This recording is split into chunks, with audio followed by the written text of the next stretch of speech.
In the small, quiet town of Brooksville, the afternoon sun cast long shadows over rows of modest houses.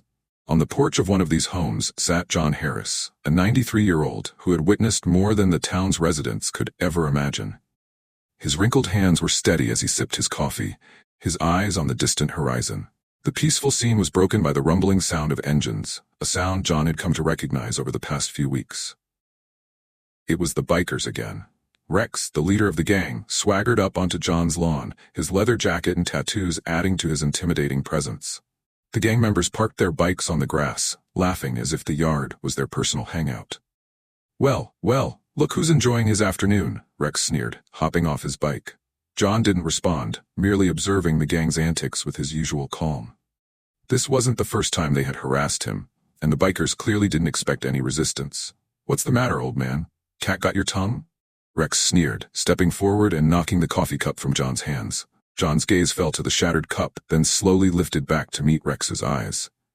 "You've had your fun. Now leave," John said firmly. Rex laughed, leaning in mockingly. "And what are you going to do about it? Call the cops? I'd be back on the street before you even hung up."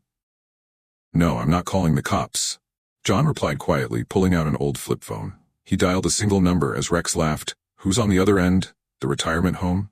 But John ignored him, waiting as the phone rang. Rex's amusement wavered as he noticed John's steady demeanor and unshaken resolve. Just then, a voice answered on the other end. "Ethan, it's time," John said simply. "Initiate the protocol." Rex's mocking grin faded, replaced by uncertainty. "Protocol? What kind of game are you playing, old man?" But John offered no explanation, only a cold stare. "You'll find out soon enough," he replied. Annoyed, Rex knocked the phone from John's hand, but John simply turned and walked back inside, leaving Rex standing there, unsure of himself. Later that night, as Rex and his gang were boasting about their next plans, his phone buzzed with an unexpected notification. His bank account had been frozen, flagged for suspicious activity. One by one, the other gang members began to receive similar alerts, their accounts blocked, credit cards frozen, and payments declined.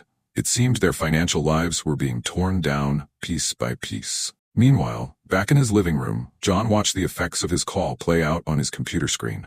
His grandson, Ethan, had everything in place, feeding updates in real time. "They're starting to feel it," Ethan's voice crackled through the speaker. "Their accounts are locked, and I've flagged them across every financial institution we could." The bikers were only beginning to understand that their lives had just been dismantled by a 93-year-old man and his tech-savvy grandson who'd had enough of being pushed around. In the quiet town of Brooksville, John Harris sat on his porch, his expression calm yet resolved. At 93, he was no ordinary elderly man. He had a plan in motion to dismantle the gang that had terrorized him for weeks. Thanks to his tech-savvy grandson Ethan, John had already struck the first blow by freezing the accounts of Rex and his gang, rendering them powerless financially. Ethan reported proudly, "By tomorrow, they won't even be able to buy coffee without a red flag." John nodded, but his mind was set on more. "Good work, Ethan, but we're not done. This is only the beginning." John was determined to follow through. Using contacts from his military days, he began gathering deeper intelligence on the gang. What Ethan had discovered was only the surface. Rex's gang was tied to organized crime at a high level. Meanwhile, the next morning, Rex woke to complete chaos. Members of his gang were being arrested left and right for outstanding warrants, and the rest were scrambling as their bank accounts froze mysteriously. Rex slammed his fist on the table, fuming. This has to be that old man. Desperate for answers, Rex gathered his gang, ready to pay John a visit. But they didn't get far. As they prepared to leave, a fleet of unmarked cars appeared, with FBI agents stepping out, badges raised. "FBI, stay where you are," shouted one agent. Rex froze as he was handcuffed and led away, realizing with shock that he had been outsmarted by the very man he'd underestimated. John's calm warning from before now echoed in his mind. "You're all going to regret this." Watching from his porch, John observed the unmarked cars driving by. He knew this was far from over. Rex and his gang were only a small piece of the puzzle. The real threat lay with those higher up in the criminal world. As if on cue, his phone rang. It was Ethan. "They've got Rex in custody, Grandpa," he confirmed. John's expression was steely. "Good, but there's more to be done. I want every one of their connections traced back to the source." Ethan's fingers flew across the keyboard. "I'm on it," he said, scanning financial records and linking the gang to a network of criminal enterprises. John nodded approvingly, but his focus was already shifting to the next stage. Later that evening, he sat in his study, gazing at an old photograph of himself with his military comrades. These men had fought beside him and trusted him with their lives. Now, even decades later, he could still call on some of them. He dialed a number he hadn't used in years. After a few rings, a familiar voice answered. "John Harris, it's been a long time." John replied, "Too long, McCaffrey, I need a favor." McCaffrey, his old commanding officer, chuckled. "What kind of favor are we talking about?" John's tone was resolute. "The kind that shuts down a criminal syndicate." McCaffrey, sensing the seriousness in John's voice, replied, "Send me what you've got, and I'll rally the right people. We'll make sure this is the end of their operations." With McCaffrey's influence, John knew he now had the means to dismantle not only Rex's gang, but the entire syndicate backing them. Meanwhile, hundreds of miles away, in a sleek office, Victor Lang, a powerful crime lord, reviewed reports on recent arrests and financial disruptions tied to Rex's crew. His influence spanned every major illegal enterprise, and such attention was disastrous for his operations. It was clear that someone had launched a calculated strike against him, and Victor was not about to let it go unpunished. Picking up his phone, he made a call. "We have a situation. I need to know who's behind this, and I want them dealt with, discreetly." Back in Brooksville, life began to settle down. With Rex and his gang in custody, the townspeople felt a newfound sense of peace. But John knew better. The real battle was yet to come.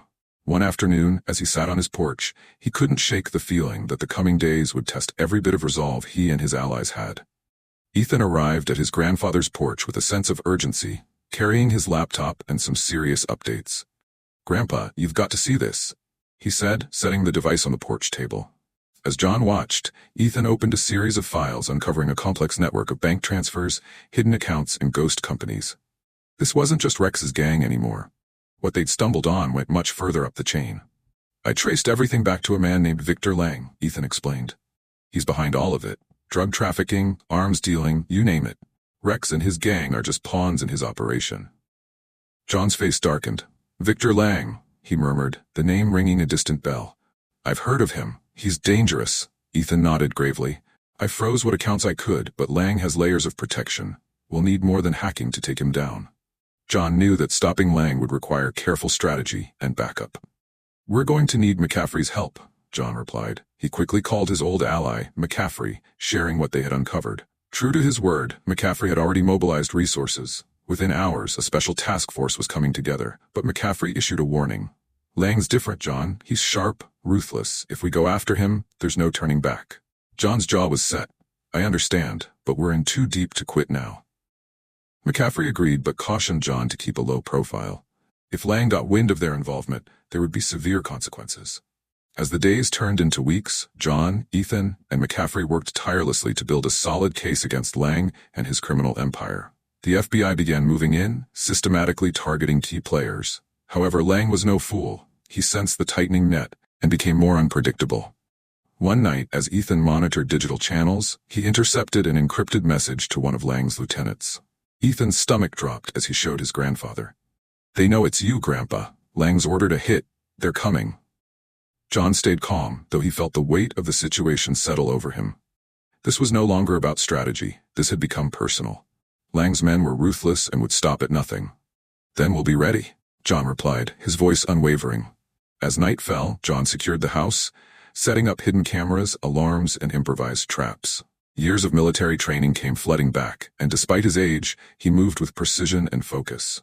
"Are we really prepared for this?" Ethan asked nervously. John's answer was simple.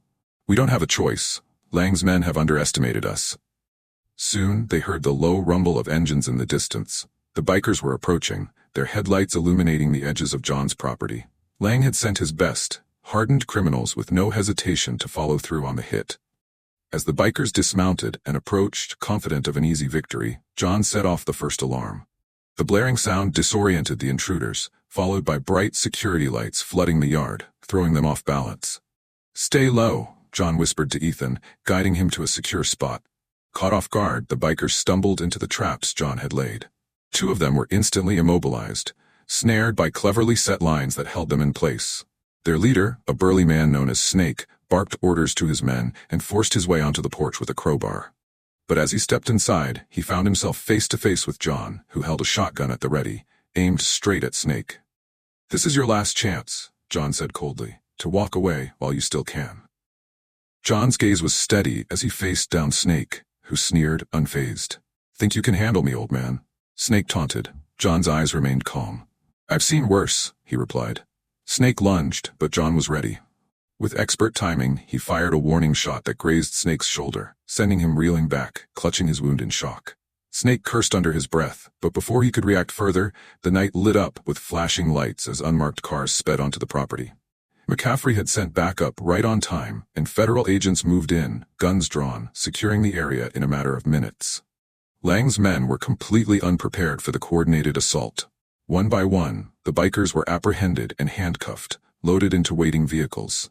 Snake, still gripping his shoulder, glared at John as agents led him away. You'll regret this, he snarled, but John stood resolute, watching as the last of the gang members were taken off the property. He knew the real threat was still out there. Snake was only a pawn, and Victor Lang remained the true danger. As calm returned, McCaffrey approached John with an approving smile. Still got it, I see, he said, clapping John on the back. Some things never change, John replied, though his expression remained serious. But Lang's still out there and he's not going to back down. McCaffrey nodded. We're closing in on him, seizing assets, dismantling his network. But he's a slippery one. That evening, as John and Ethan processed the raid, a temporary calm settled over them. Ethan's admiration for his grandfather was clear. How did you know what to do? He asked. John chuckled softly. Just experience, he replied, and a lot of it. But suddenly, Ethan's phone buzzed. He looked at it, his face going pale. What is it? John asked, sensing the change. Ethan held up his phone, revealing a message from an unknown number. I'm coming.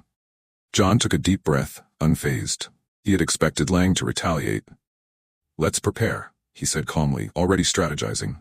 Ethan's fingers flew across his keyboard. I'll trace it. Maybe we can find out where Lang is holed up. John nodded. Good. Stay focused. He'll be more dangerous than ever now.